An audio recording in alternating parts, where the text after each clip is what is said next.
In Edgewood, Atlanta, Monty James is a 34-year-old mechanic who works at Monty's garage. He hopes to open his garage someday, but he has a lot on his plate. He is a proud father of 3 girls, Sierra, Lauren, and China, who are staying with their grandmother, Catherine, the mother of his ex-wife, Jennifer. Monty has a good relationship with Catherine. He visits the girls regularly and provides financial support to them. Jennifer, on the other hand, is completely another story. Ever since she got together with her boyfriend Joe, a drug dealer terrorizing the neighborhood, she has changed into an uncaring mother who barely sees her children and is only interested in being the queen of the hood, matching her new. So, the responsibility of the children has completely fallen on Monty. During one of his visits to Catherine, who is terminally ill, she asks him to take a seat and tells him to go to the family court and take custody of the children. She doesn't want to see them grow up with her good-for-nothing daughter and her drug dealer boyfriend. Monty told her that he couldn't take care of them full-time because of his job, but she told him she had lung cancer. Catherine has been hanging as long as she could for the girls, but she knows she won't be there long. After Catherine's funeral, Jennifer arrives in her car with Joe and starts to shout like a crazy woman because she wasn't told about her mother's death. Then, she creates chaos by trying to take the kids away with her, but Monty doesn't allow her. Aunt Rita also steps in and tells her that it was her mother's wish that the children be with their father, while Monty gets in his car, ready to drive off. But Jennifer started to act like a mother who lost her children, and then left after threatening to take Monty to court for a custody battle. On the other side of town, Julia Rossmore, a 31-year-old successful female lawyer who made a partner before the age of 28. She had to work twice as hard to prove herself because her father pushed her to be the best. Although she has found success as a black woman working in the corporate world, she struggles to find a man good enough for her. Monty, who now has 3 girls staying at his home, needs all the money he can get, so he decides to take the job Willie suggested. The job is to drive around Julia in her car dressing according to the required protocol. The offer came from Maya, Monty's neighbor who also works with Julia. It was her recommendation that earned him this job. Monty arrives at Julia's luxury building, where she had a great apartment upstairs, to drive her to the courthouse. Monty has never been one to tolerate working for the corporate society, but he has no choice, and his first day wasn't a bright one. Julia is an impatient and demanding employee. From the moment he met her, she always found his style uncomfortable. He forgot to open the door the first time, and opened a rap song while driving, which didn't sit well with her. At the courthouse, Monty sees Julia, who just won a very big case, in action. He speaks to Maya about his first, and then goes to wait outside for her, after Maya reminds him of his new employer's impatient behavior. Meanwhile, in the next courtroom, Joe manages to get out of a lawsuit using his expensive lawyer, who easily managed to win the case for him because nobody was willing to testify against Joe. He celebrates the win with Jennifer, who was there along with his thugs to support him. While Jennifer is going out of the court with her boyfriend, she meets Monty and tries to provoke him by teasing him about his new job as a chauffeur. She boasts about having new thugs who would beat him if he laid a hand on her, and left after reminding him about her intentions to take away the kids. Monty couldn't do anything but stand angry while all this blunt disrespect unfolded right in front of him. Then, Julia's friends, Cynthia and Brenda, get into the car and they start talking about her love life. They told her about the rumors circulating the office that her uncomfortable attitude is related to not getting laid, and informed her about the blind date they set up for her. Although these blind dates end in disaster, Julia decides to give this one a shot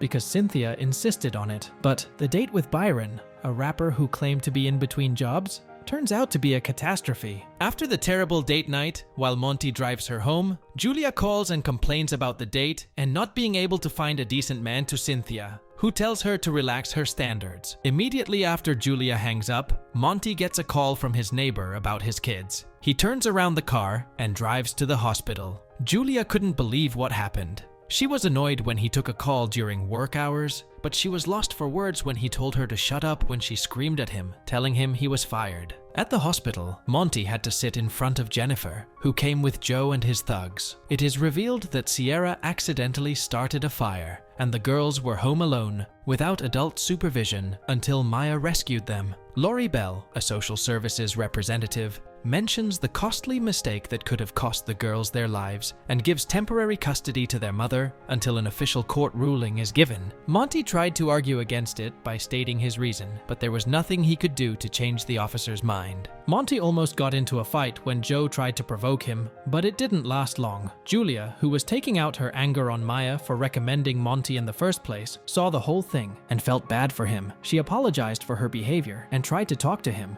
but he told her he wasn't in the mood. She understood. On the next day, Monty is back at Willie's garage, and Willie gets a call about the termination of Monty's employment. Monty has to go to court in 7 days, and his situation is not looking good. After calling 9 lawyers who tell him he needs more money and time, he is frustrated about failing Catherine and going up against his ex-wife, who can afford some expensive lawyers now. After attending a Sunday service at his local church, Monty finds encouragement and talks with Maya and Aunt Rita about Joe, who is recruiting kids at school to do his dirty work. They ask him to come to the community meeting. Meanwhile, Jennifer is abusing the kids, and she has started influencing Sierra to get into the world of drug dealing. One day, Monty gets a call from Sierra's school and goes to find out that Sierra has been caught with drugs. Jennifer and Joe were forcing her to sell drugs by threatening to kill Monty if she refused. While Monty was consoling Sierra, who was crying while telling him why she was caught with drugs, Jennifer barges into the principal's room and starts shouting at the principal for calling Monty, although she didn't pick up when she was called first. Monty gets into another altercation with Joe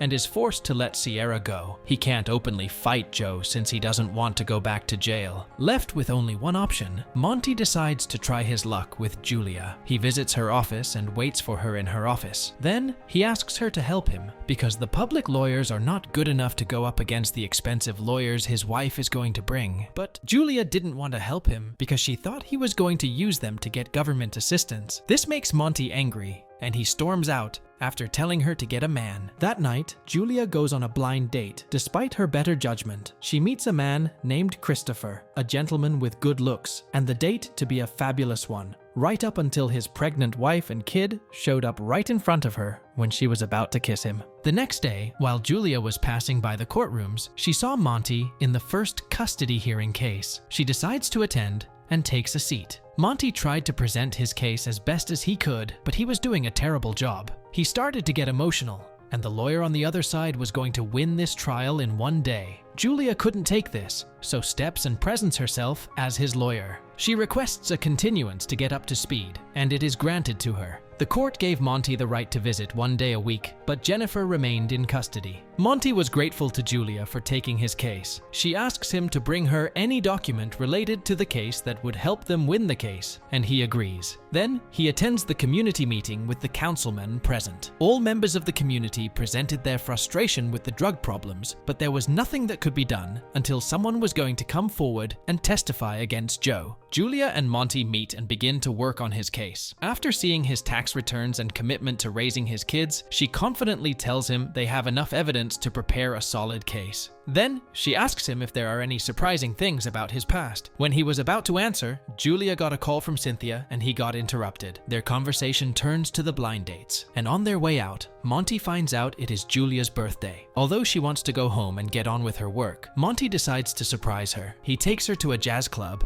and they have a good time. Julia lets loose and gets drunk. They dance together and share a kiss. Later, Monty drives her home, and they almost sleep together, but Julia starts vomiting and asks him to leave. On the coming day, Julia meets Cynthia and Brenda for lunch. After hearing about Monty, they berate for lowering her standards. Although she tries to convince them he is a good guy, they think she is blowing off some steam. Later, Monty comes up to check on Julia and invites her to meet his girls. Julia meets the girl, and they have some awkward things to say to her. After the kids went to bed, Monty called her out for denying her feelings for him, which she admitted, and they shared a beautiful kiss. In other news, Willie, who was injured in a robbery, calls Monty and tells him that he has decided to retire. Willie decided to give Monty the place for some down payment and some other monthly payments. Although he doesn't want the place under these circumstances, Monty agrees. Julia and Monty go to a water park with the kids and are having a great time. But they get into a fight when Julia doesn't want to publicly admit their relationship up when they meet Brenda, who disrespects Monty and tries to shame Julia. At night, the kids return to their mother, and Julia tells Monty about the day she was dumped 2 days before the wedding and asks him to understand her because she is already in love with him, and he accepts. On the next trial, Monty's past came to light. He was falsely convicted of rape for 16 years and did some jail time. Julia was upset after hearing this because he lied to her, despite asking him to tell if there was any surprise in his past, and told him to find a new lawyer. That night, his girls came home after China was beaten up by Joe. Angry and hurt, Monty drives off and crashes into Jennifer and Joe's car. He brutally beats up Joe, and the whole community comes out to help him and fight Joe's thugs, who arrived at the scene. Both Joe and Monty get arrested, and they are presented at the court. This time, everyone decided to testify against Joe and Jennifer, who face drug charges, so they are taken into custody with no bail allowed. Just when it was Monty's turn, Julia stepped in as Monty's attorney after apologizing to Monty for not hearing his side of the story. The judge dismissed the case since no one would testify against Monty. Those at the courthouse celebrated, and Monty came back to his garage, where he was joined by his 3 daughters and the rest of the community, who gathered to celebrate his release from jail and his new garage. And with that, the movie ends. We hope you enjoyed our video. Watch the next recaps on the screen, and don't forget to subscribe for more amazing recaps. See you in the next one.